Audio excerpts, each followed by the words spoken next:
Hi, welcome back to the channel. This is Paul's Stuff, my space on YouTube, where I get to talk about everything that I love. Lots of Star Wars, lots of lightsabers, and today we're going to take a look at my lightsaber collection.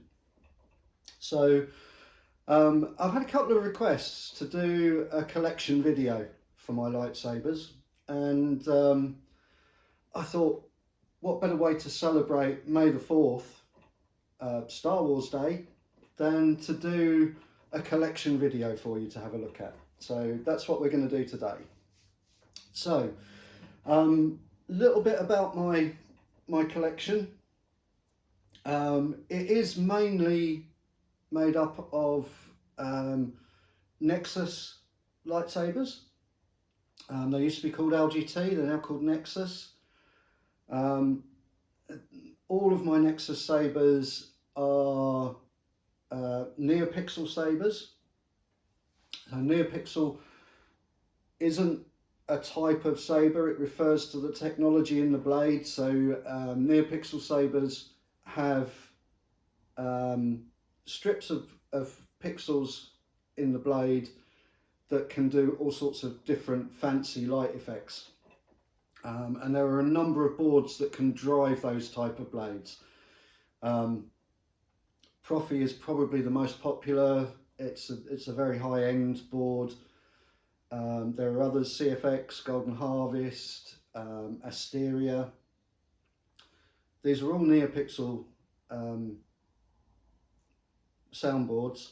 The ones I like are the Nexus ones. So the two versions of the board that I use mainly, or that I use in most of my sabers, are the older Xenopixel V2 and the brand new Xeno3, which has just come out. I'm just kind of transitioning some of my sabers over to that.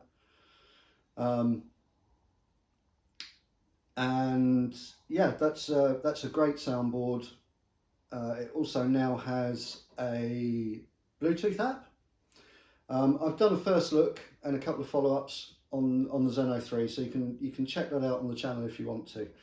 Don't want to spend too much time on that because there's probably a lot to get through here today. Hopefully, as you can see from the table in front of me, and some others to look at as well. So before I get into the meat and potatoes of my collection, which is the Nexus sabers, got a few others to look at first. So my lightsaber collecting really started back with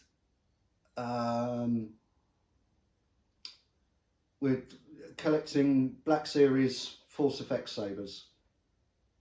So these have been around for a little while now,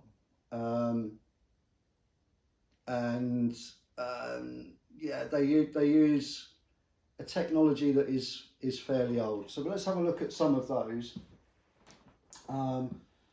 So one of the first ones I got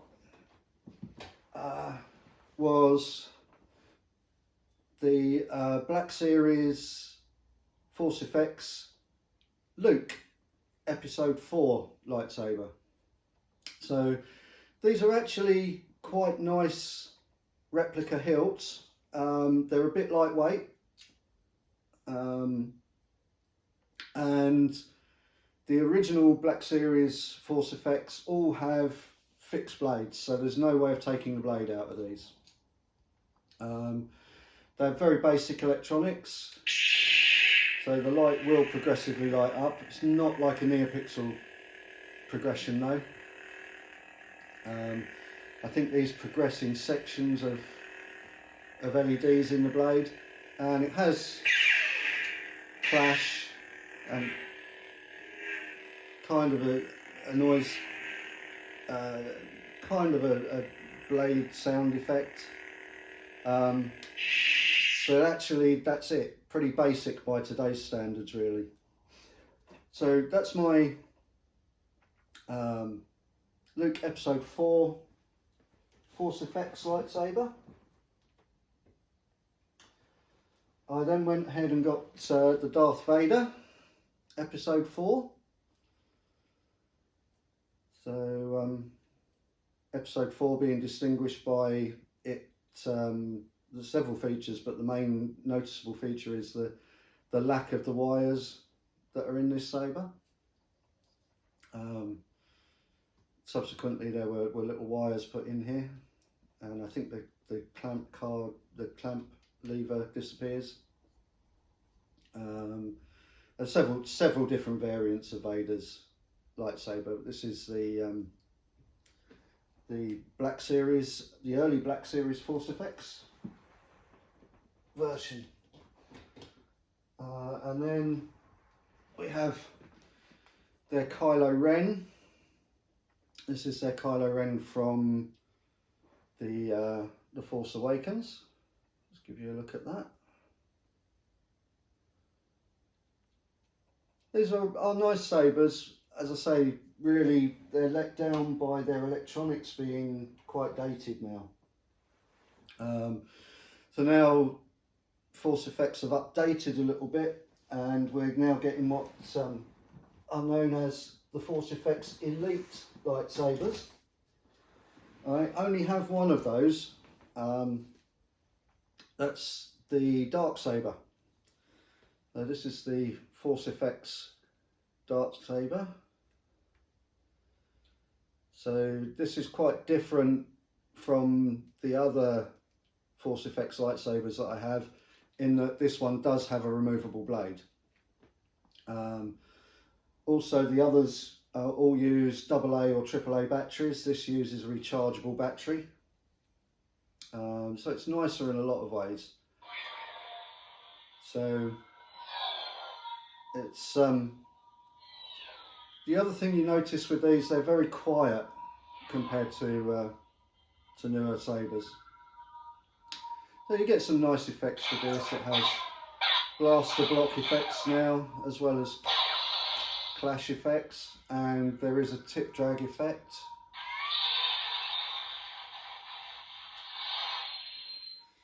So a nice saber. I think they're getting better, but they really do need to think about changing their electronics somewhat, I think, in the Hasbro series.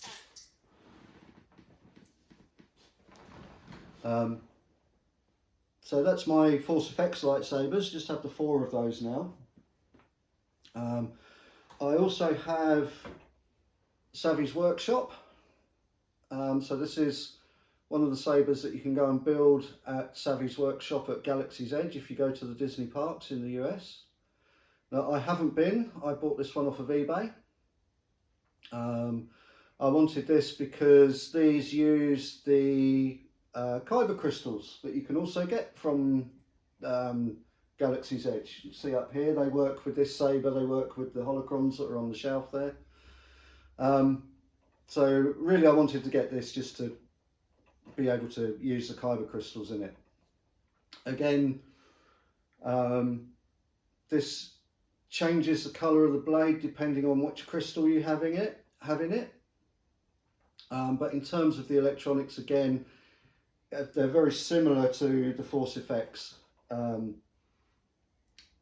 They have segmented blades that ignite, they have flash on clash, and that's it. No, they have some sort of movement sound effect. I find this really isn't very sensitive. They do have a nice plug-in blade, which is nice. So you plug the blade in and twist it. So you don't need any tools to put the blade in or remove it. But yeah, so that's Savvy's Workshop. They do 4 different kind of styles of lightsaber. This is their elemental nature, so this is all based on sort of natural elements. So that's my Savvy's Workshop lightsaber. And now we'll move on to the lightsabers that I have that are that are equipped with Nexus boards. So I'll tell you as I go through which ones have which board. the first ones I have to show you aren't actually Nexus lightsabers. These are from a company called Save Neo. So when I first started to do a Jedi costume, I wanted a couple of lightsabers, or I wanted a lightsaber. I ended up getting 2 of these from Save Neo. They're really nicely machined bodies. As you can see, I put them in this display case. I'll take one out because they are effectively the same saber. I'll just pop this off of the table so that I've got a bit more room. So this is the sabers I ended up with from Save Neo. They're a nice looking saber. This was their Warrior V7. I added Covertech wheels to them, I added a wrap to them, I weathered them, I added blade plugs to them, and very quickly I decided that the electronics that came in these I wasn't so happy with. These came as baselit lightsabers, and I ended up replacing the original baselit boards with Crimson Cores from Crimson Dawn, another baselit board, which I was happier with, but now I've gotten really into my NeoPixel blades. I've recently upgraded these to Xenopixel V2. So these now have Xenopixel V2 soundboards in them. So that's what I call my custom saber hilts. Most of my hilts are not custom hilts, they're character based hilts. Another custom hilt though is this one. It looks like an Obi-Wan. This is an OWK2 from Padawan Outpost. This one has a Xenopixel V2 in it, and this is the saber that I've used to test sound fonts on and things like that. This is also the saber that I did my weathering video, that was featured in my weathering video on the channel. It's not actually a straight OWK2, Obi-Wan Kenobi 2. It's an Obi-Wan Kenobi 2 body, which is basically an episode 4 body with, for some reason, a Anakin Skywalker clamp card section, but an Obi-Wan Kenobi clamp card. A little bit of a mashup, and I bought this because I wanted the emitter section off of it. We'll see that later in another saber, in my Obi-Wan Kenobi TV series saber. So I bought this specifically to get the emitter off of it. So this is actually a Ben 1 emitter on here. Now swapping the Ben 1 and the OWK2's emitters isn't a straightforward job, and I don't recommend anyone to do it. I did it so that I have a TV series Obi-Wan with a more accurate emitter. But yeah, it's not something I recommend to everyone. So that's the OWK2. Most of these are from Padawan Outpost. We get into my real sort of Nexus lightsaber collection. So I'm going to start off with Yoda. This is Yoda's lightsaber from episodes 2 and 3, I believe, and the Clone Wars as well. If you see Yoda's lightsaber in the Clone Wars there. It's a nice little replica. This has got a Xenopixel V2 in it. That's the Yoda. The next saber is the Evan PL. This was a very kind gift from Padawan Outpost. Padawan Outpost sent me this as a thank you for my custom with them, which I very much appreciate. This is a lovely little saber. Both of these smaller sabers, they're great little sabers. Don't dismiss them because of their size. They come with 28-inch blades. Fantastic little sabers.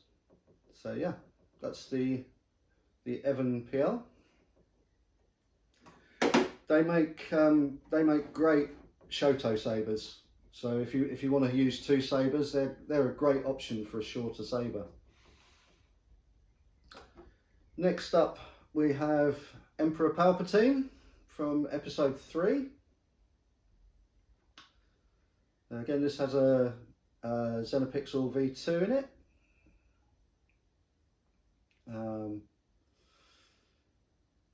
I've recently updated all of the power on files on my sabers so that now I used to have a sound that I would put on. Normally with the Nexus saber, when you turn it on from deep sleep, it will say power on.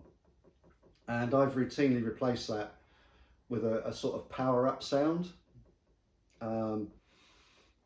Recently I've gone through and I've actually changed now so that all of my sabers, when they come out of deep sleep, actually have a quote from the character. So this one has a quote from Palpatine. Let me help you to know the subtleties of the Force. So all my sabers are like that now.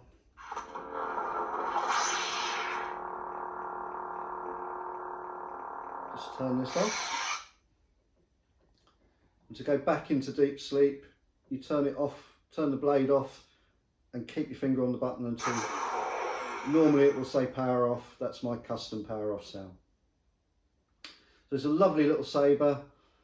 Comes with the blade plug to match the chrome and gold finish. Does have a custom core in it, so you can't easily swap it from baselit to Xenopixel. I did do that, but it did mean changing the emitter and the board in order to do that. And this, as I say, has now got a Xenopixel V2 in it. On to Ahsoka Tano from the Clone Wars. So again, this is a lovely little lightsaber set from Padawan Outpost. I bought the Season 7 of the Clone Wars Maul lightsaber staff from Padawan Outpost, and then I couldn't resist getting these to kind of make up the set. So that's it's my Ahsoka Tano Clone Wars. Next up is their those both have Xenopixel V2s in. Next up is my Mace Windu. This has a Xenopixel V2 as well.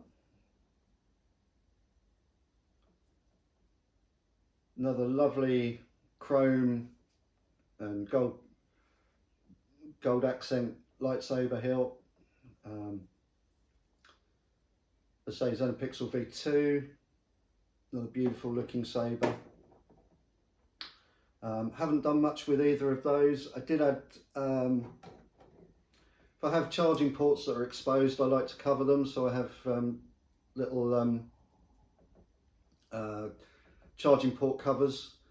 The round ones I get from Saber Armory, and the USB-C ones that you'll see as we go through, I think there's only one that has a USB-C port exposed. These I get from Amazon, and they're just USB port covers for phones and things like that. So yeah, where did we get up to? We got up to Mace Windu. So this is my Qui-Gon Jinn. This is one of the first NeoPixel sabers that I ever got. Love this lightsaber. I love the look and design of this lightsaber. Have done a few things to this. This now has Xeno3 soundboard in it, so the latest soundboard in it. You can see it's got a black one of those charge port covers.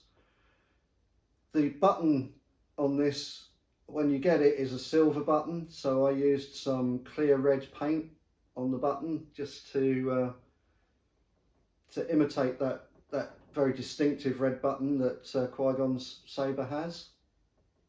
And also when you get this, the emitter ring at the top is black, so I've used some silver paint on that to make it silver as per Qui-Gon's.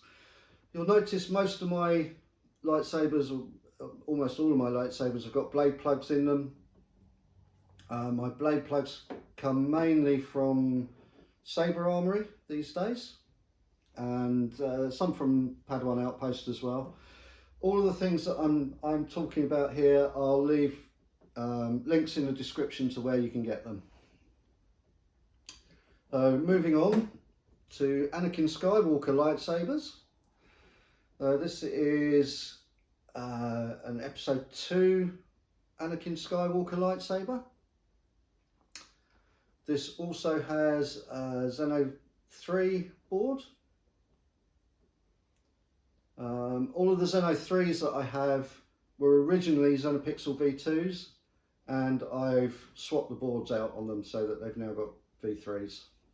Not V3s, Xeno3s.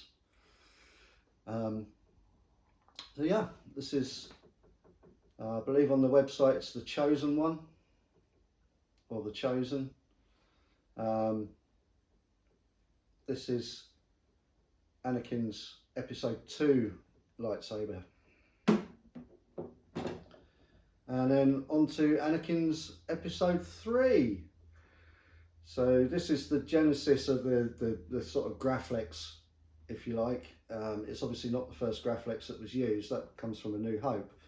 But when it came to episode 3, obviously for episode 4, Obi-Wan has to end up with Anakin's Graflex lightsaber somehow. So this is the lightsaber that Anakin uses through episode 3, and the one that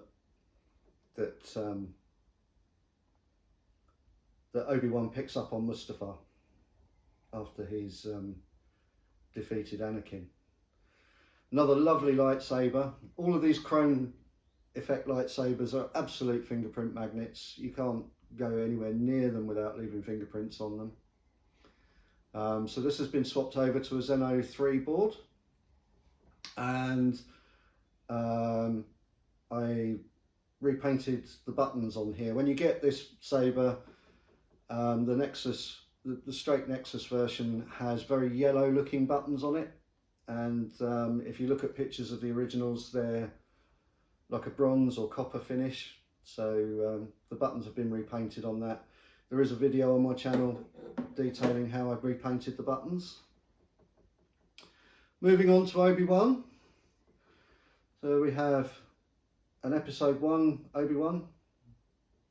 Again, these are Nexus sabers. They're not hyper realistic always. They're getting better with their realism. They're not hyper accurate is what I'm trying to say, rather than hyper real. This is not a great Obi-Wan episode 1, but it's good enough for me. And this is partly why I collect Nexus sabers. You get a really good saber at a reasonable price that is, in my eyes at least, a reasonable facsimile of what it's trying to be. So this is an Obi-Wan episode 1.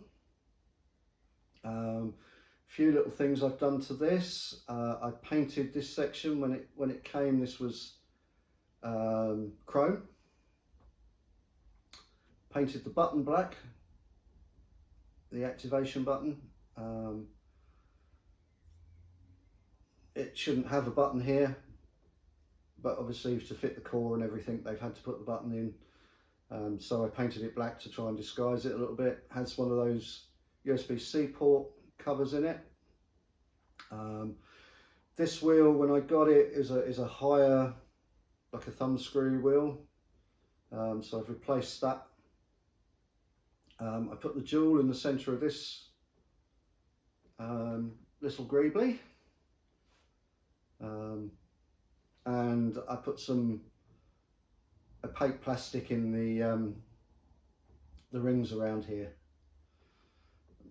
Added a blade plug, and this now has a Xeno3 core as well. Onto what is probably my favourite saber. So this is Obi-Wan Episode 3. I cosplay as a Jedi based on Obi-Wan Episode 3. I love this saber. This has now got a Xeno3 in it. This is pretty much a straight Ben 1 saber from Padawan Outpost. No weathering, no alterations, just pretty much a straight Ben 1. All of these sabers, when I get a saber, I take off. When you get these from Nexus, they come with 34 sound fonts on them, and there's usually one in there that you can find that is relating to that particular saber. But what I like to do is I take all of the original sound fonts off, and I put on sound fonts from makers like Kyberphonic and KSith, House Kybers. I put on their sound fonts for that particular character. So for example, this one all has Obi-Wan Kenobi Episode 3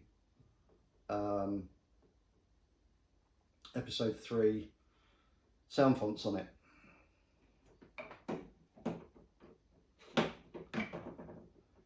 Very similar is my Obi-Wan Kenobi TV series.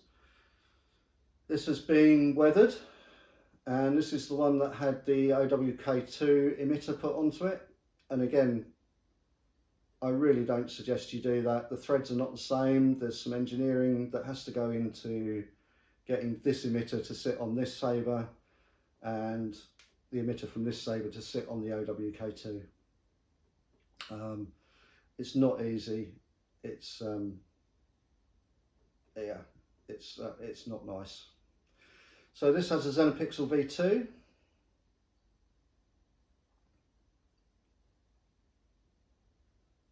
That's my Obi-Wan Kenobi TV series, and you can see hopefully the differences there in the emitter,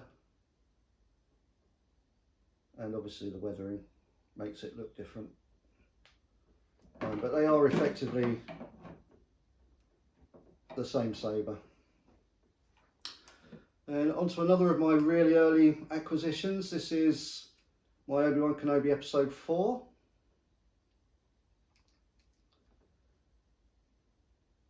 This has a Xeno3 in it now. This is based off of the original Obi-Wan Kenobi lightsaber in Episode 4, A New Hope. So this is made up from found parts originally. So the emitter section is part of a Rolls-Royce Derwent jet engine, and then from the brass section down to the clamp card is a First World War rifle grenade. The clamp card is off of a Graflex. This rib section towards the back is the booster section from a British Browning 303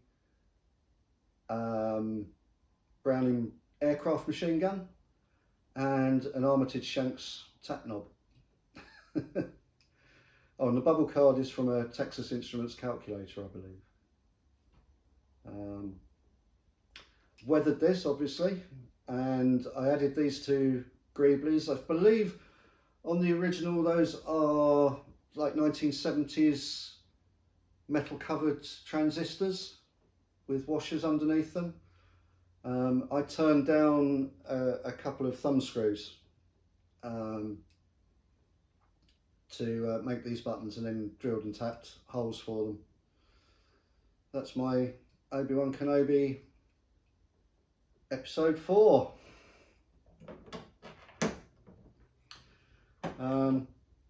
Next up is my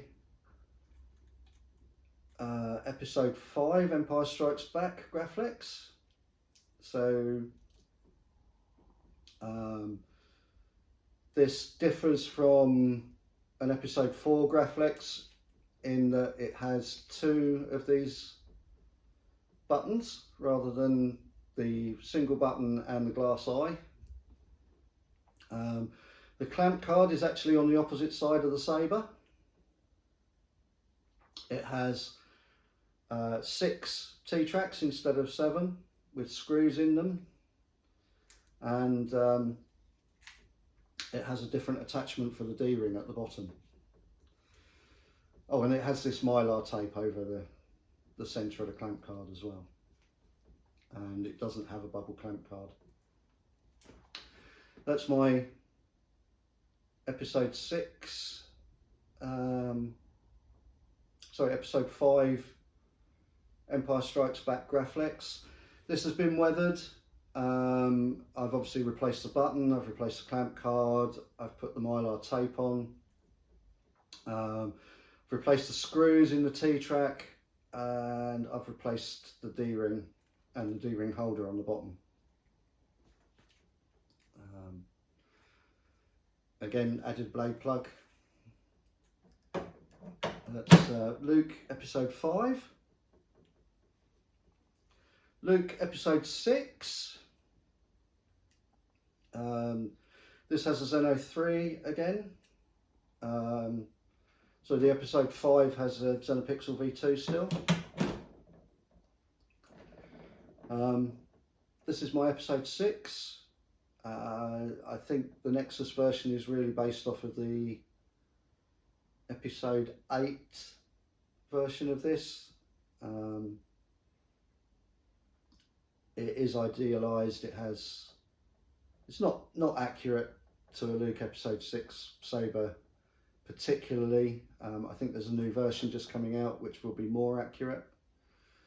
But yeah, this is good enough for me. This has had a light weathering pass. I think I changed up the clamp card in it. I modified the clamp box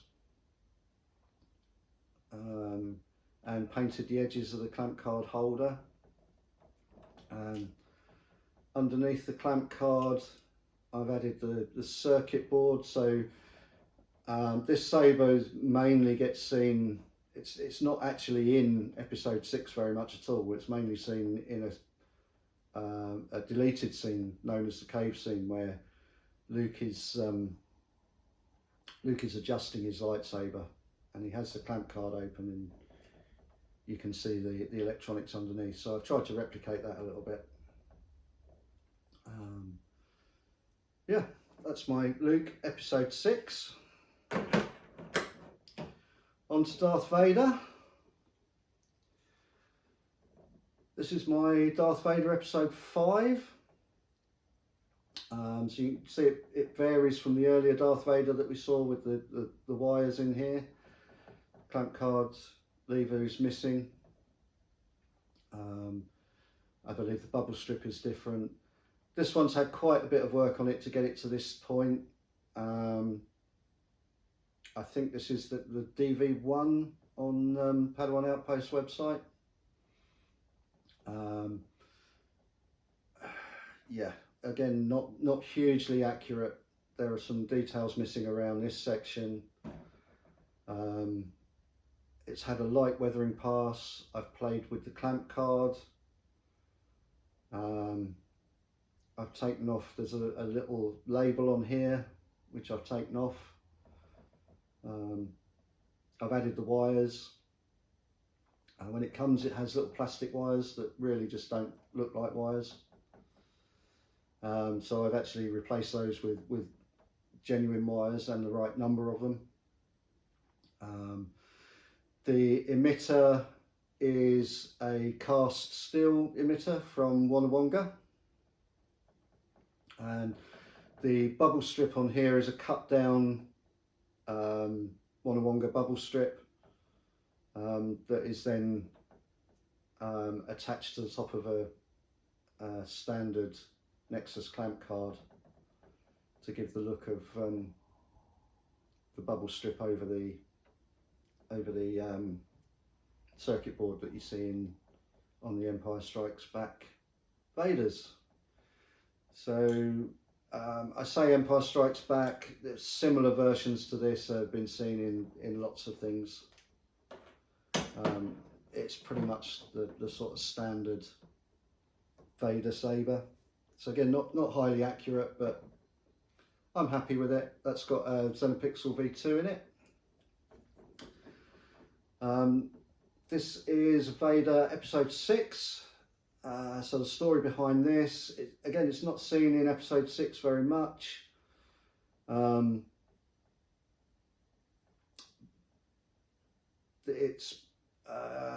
It was a stunt saber used on Return of the Jedi, actually made from a Graflex that was a stunt saber for Empire Strikes Back.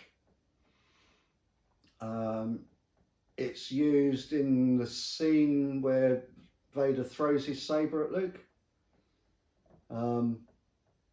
where interestingly actually the blade is coming out the wrong end of it. They rotoscope the blade on at the wrong end.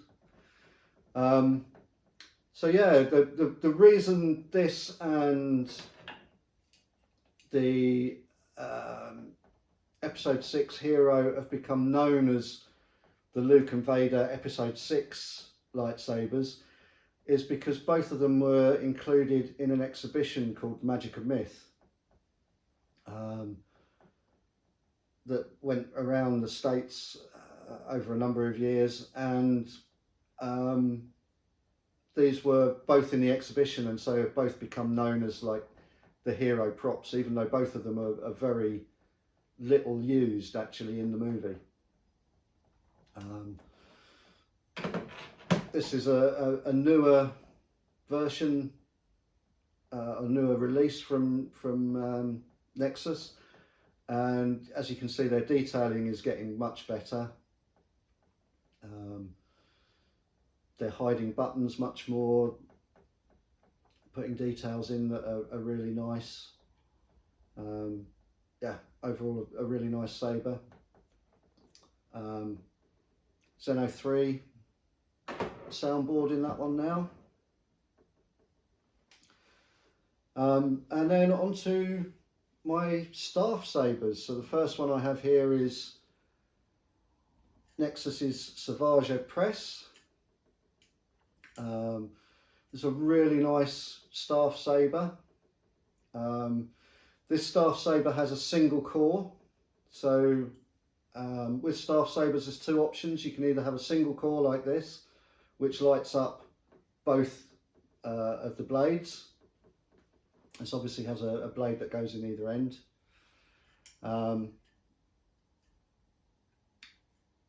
So this one has a single core. The other option is to have two cores that in separate hilts that then screw together.